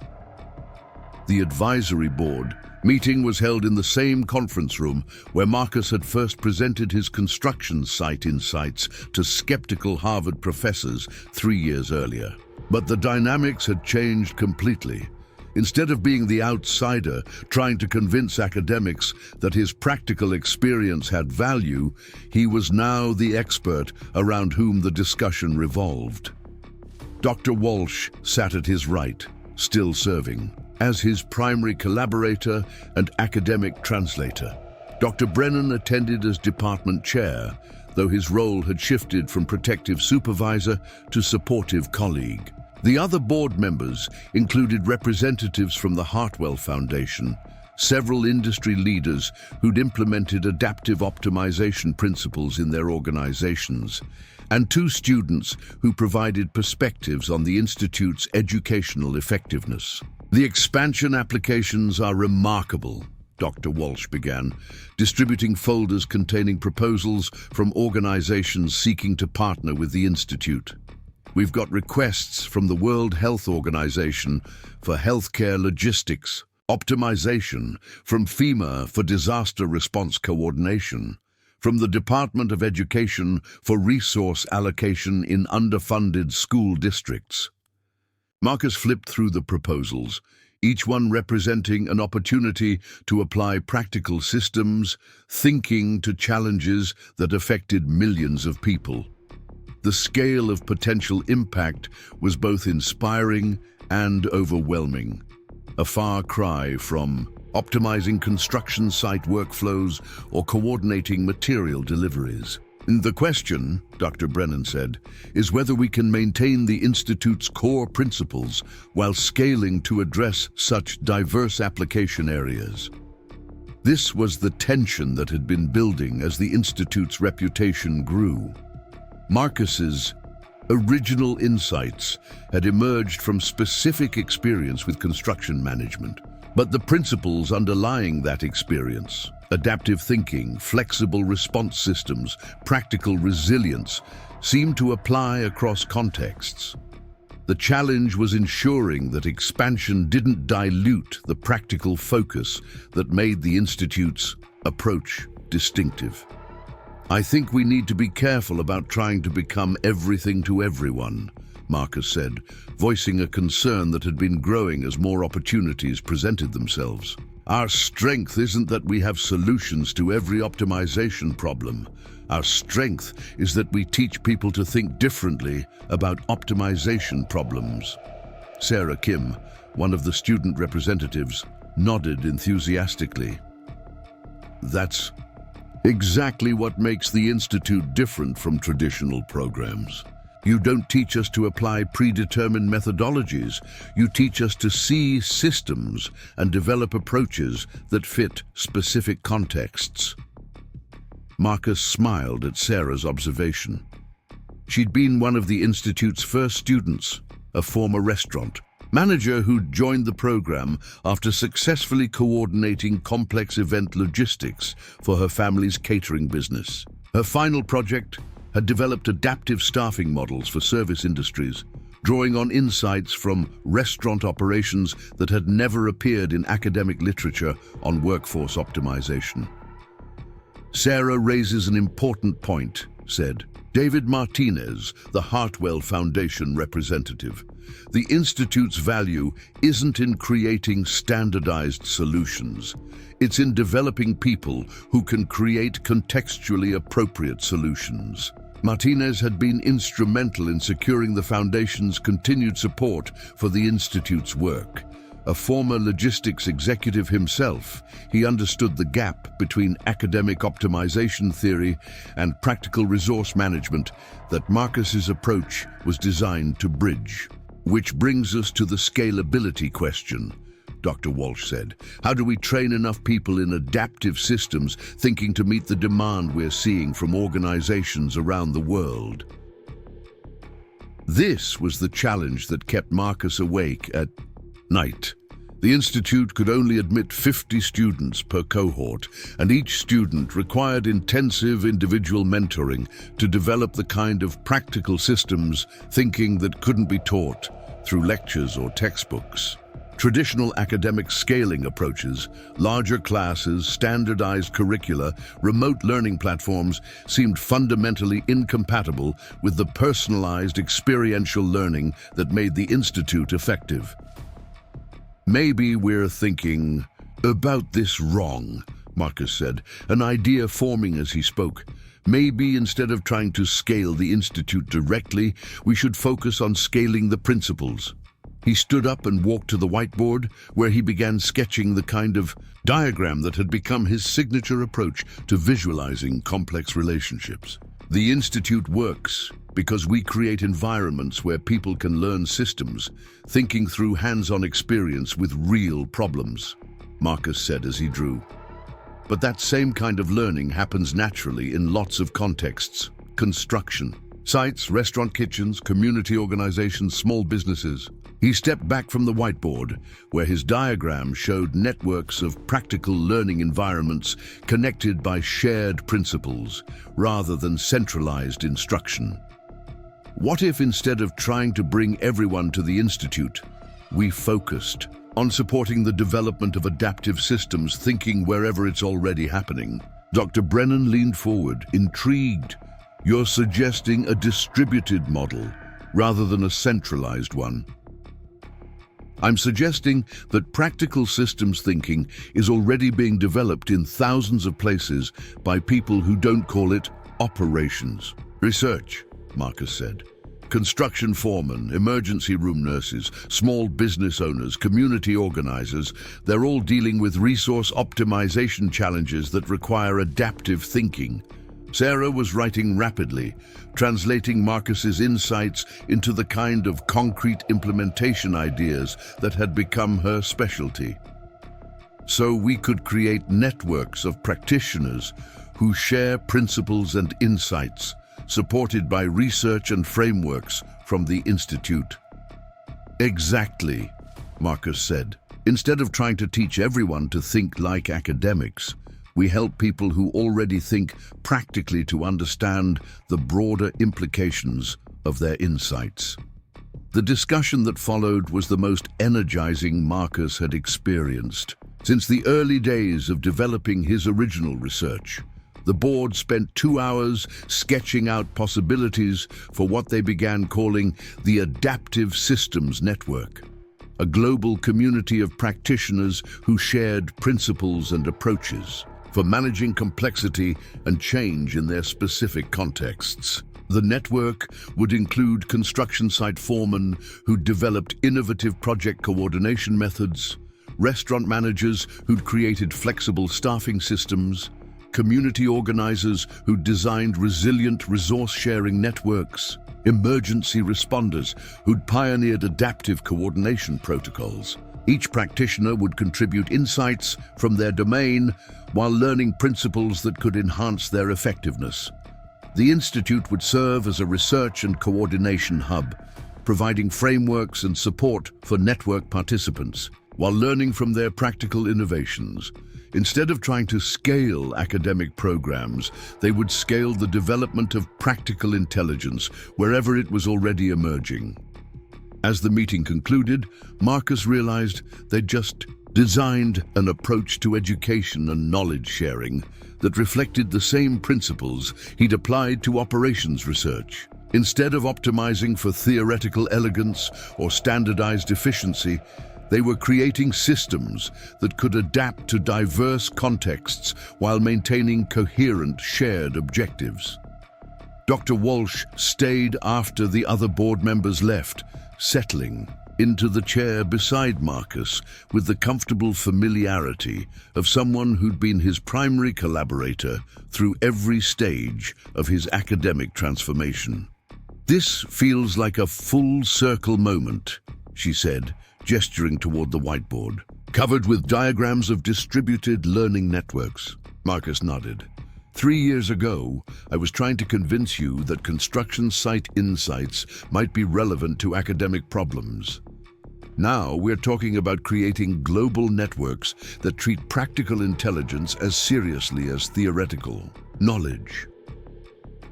Do you ever think about what would have happened if you'd never been curious about those papers outside my office? Dr. Walsh asked. Marcus had wondered about this countless times. The cascade of coincidences that had led him from delivery driver to academic researcher to institute founder seemed almost too improbable to believe. But he'd also learned enough about systems thinking to understand that individual breakthroughs usually reflected broader patterns that would have emerged eventually through other pathways. "I think someone would have figured it out eventually," he said. The disconnect between academic optimization theory and practical resource management was too big to ignore indefinitely. If it hadn't been me, it would have been some other practitioner who got curious about mathematical problems. Dr. Walsh smiled. Maybe, but it might not have led to the same kind of paradigm shift. Your background gave you credibility with both academic researchers and practical problem solvers. That combination is rarer than you might think. As they gathered their materials and prepared to leave the conference room, Marcus reflected on the journey that had brought him from invisible service worker to recognized expert in adaptive systems optimization. The transformation had required not just intellectual insights, but the kind of institutional support and collaborative relationships that made it possible to translate practical knowledge into academic frameworks. Dr. Walsh had been central to that support, serving as mentor, translator, and advocate through every stage of Marcus's academic development. Without her willingness to take his construction site insights seriously, his napkin sketches would have remained curiosities rather than becoming the foundation for revolutionary approaches to operations research. "Catherine," Marcus said, as they walked toward the elevator, "I need to ask you something I've been wondering about for 3 years." "What's that? Why did you listen to me that night? You could have taken your dinner and sent me on my way. Instead, you spent an hour discussing mathematical problems with a delivery driver who didn't know enough to be intimidated by 17 years of academic failure."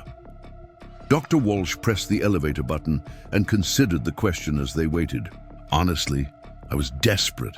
I'd been working on the Hartwell problem for 8 years without making meaningful progress. I'd tried every conventional approach, collaborated with brilliant researchers around the world, and still couldn't develop solutions that worked in practical contexts." The elevator arrived and they stepped inside, continuing their conversation. As they descended toward the lobby, "But desperation wasn't the only reason," Dr. Walsh continued. "There was something about your approach that reminded me why I'd gotten interested in operations research in the first place. You weren't trying to impress anyone with mathematical sophistication. You were just trying to solve problems that mattered to real people." Marcus nodded, understanding the distinction she was making. Academic research had a tendency to become self-referential, with scholars focusing more on impressing other scholars than on addressing practical challenges that affected people's lives. "Academic careers are built on peer recognition," Dr. Walsh explained as they walked through the lobby toward the exit. "We learn to write for other academics, to focus on questions that our colleagues will find interesting, to measure success by citation counts and journal rankings rather than real-world impact." They emerged onto the campus quad, where students were enjoying the late afternoon sunshine between classes. The scene reminded Marcus of his delivery days, when he'd watched this same academic life from the outside, never imagining he might someday be part of it. Your construction site insights forced me to remember that the best research addresses problems that matter beyond academic circles, Dr. Walsh said. The Hartwell problem wasn't interesting because it was mathematically elegant. It was interesting because solving it could improve how organizations manage resources and serve people. Mum, as they walked toward their respective offices, Marcus thought about the students who were now learning adaptive systems, thinking through the Institute's programs. Students like Sophia, who approached waste management challenges by observing community gardens rather than studying mathematical optimization.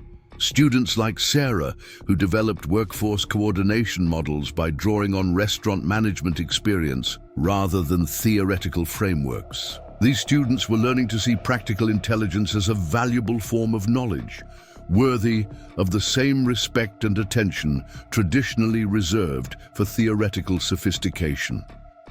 They were developing confidence in their ability to understand complex systems and create effective solutions, regardless of their formal educational backgrounds. Marcus's phone buzzed with a text message from his nephew Danny, who was finishing his senior year of high school and considering college applications. "Uncle Marcus, can you help me with my application essay? I want to write about how practical problem solving is just as valuable as academic learning, but I don't know how to explain it without sounding like I'm making excuses for not being book smart." Marcus smiled, recognizing the same self-doubt that had once made him feel inferior to people with traditional educational credentials. Danny was a brilliant kid who'd been fixing cars and building electronics since middle school, but he'd internalized the message that hands-on intelligence was somehow less valuable than classroom learning. Marcus texted back, "Call me tonight.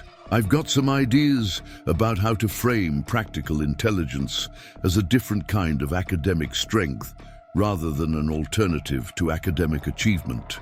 As he put his phone away, Marcus realized that the Institute's most important contribution might not be the specific optimization techniques it taught, but the broader message it sent about the value of practical knowledge. By treating construction site insights as worthy of academic attention, by developing curricula that honored experiential learning, by creating space for students whose intelligence had been developed through real-world problem-solving, the Institute was challenging fundamental assumptions about what kinds of thinking deserved institutional support. The sun was setting over Harvard Yard as Marcus walked toward his office to prepare for the evening's teaching responsibilities. In a few hours, he would lead a seminar where former military logistics specialists, small business owners, and community organizers would discuss resource optimization challenges they'd encountered in their professional lives. They would share insights that had never appeared in academic journals, but had proven more practical than theoretical frameworks developed by researchers who'd never managed complex systems outside of mathematical models. 3 years after his transformation from delivery driver to academic researcher, Marcus had come to understand that his greatest contribution wasn't the specific solutions he'd developed, but the bridge he'd helped build between practical intelligence and institutional recognition. The Rivera Institute, the Adaptive Systems Network, the students who were learning to trust their practical insights. All of these represented different aspects of the same fundamental shift. The academic world was slowly learning to see practical problem-solving as a valuable form of knowledge rather than a crude alternative to theoretical sophistication. Practitioners were developing confidence in their ability to contribute to scholarly discussions about complex systems optimization. The artificial boundary between academic research and real-world application was beginning to dissolve, replaced by collaborative approaches that honored different forms of intelligence and expertise. Marcus unlocked his office door and turned on the lights, illuminating the space that had become his second home over the past 3 years. The walls were still covered with construction site diagrams alongside mathematical equations, visual reminders of the journey that had brought him from invisible service worker to recognized expert in adaptive systems thinking. But the most meaningful reminder wasn't on the walls. It was in his email inbox, filled with messages from students who'd learned to see their practical experience as a foundation for academic achievement rather than an obstacle to it. Messages from organizations around the world seeking to implement adaptive optimization principles in contexts ranging from disaster relief to urban planning. Messages from researchers who'd begun incorporating practical insights into their theoretical frameworks, creating more effective solutions to complex problems. Marcus opened his laptop and began reviewing the materials for that evening's seminar, preparing to facilitate discussions that would generate insights unavailable through traditional academic approaches. In a few hours, he would witness the kind of collaborative problem-solving that had first captured his imagination while waiting to deliver pad thai to professors who couldn't solve problems that construction workers handled every day. The irony had become the foundation for a new approach to education and research, one that treated practical intelligence as seriously as theoretical knowledge, that valued adaptive thinking as much as mathematical optimization, that recognized wisdom wherever it emerged rather than only in contexts that carried academic credentials. As Marcus prepared for another evening of teaching and learning, he reflected on the journey that had brought him from construction sites to Harvard classrooms. The transformation had required not just intellectual insights, but the courage to trust practical knowledge in environments that privileged theoretical sophistication, the persistence to translate experiential learning into academic frameworks, and the vision to see connections between seemingly unrelated forms of problem-solving. Most importantly, it had required the recognition that intelligence comes in many forms, that valuable insights can emerge from unexpected sources, and that the best solutions to complex problems often combine theoretical knowledge with practical wisdom in ways that honor both forms of understanding. The Rivera Institute continued to attract students whose intelligence had been developed through real-world experience, who brought insights that couldn't be found in textbooks but proved essential for understanding how complex systems actually functioned. The Adaptive Systems Network was connecting practitioners around the world who shared principles for managing complexity and change in their specific contexts. But perhaps the most significant legacy was the message that practical intelligence deserved the same respect and institutional support traditionally reserved for theoretical knowledge. By creating space for construction site insights in academic research, by developing curricula that honored experiential learning, by treating problem-solving skills as a valuable form of scholarship, Marcus had helped establish precedents that would benefit future generations of learners whose education had happened outside traditional classrooms. As evening settled over Harvard and Marcus prepared to begin another seminar in adaptive systems thinking, he carried with him the satisfaction that comes from knowing you've contributed something meaningful to the world, not through individual brilliance, but through collaborative efforts to bridge different forms of knowledge and create more inclusive approaches to understanding and solving complex problems. The delivery driver, who'd once been invisible to the academic community, had become a catalyst for institutional changes that would outlast any individual career or achievement. And that, Marcus reflected as he welcomed his students into the seminar room, was probably the most valuable kind of optimization of all.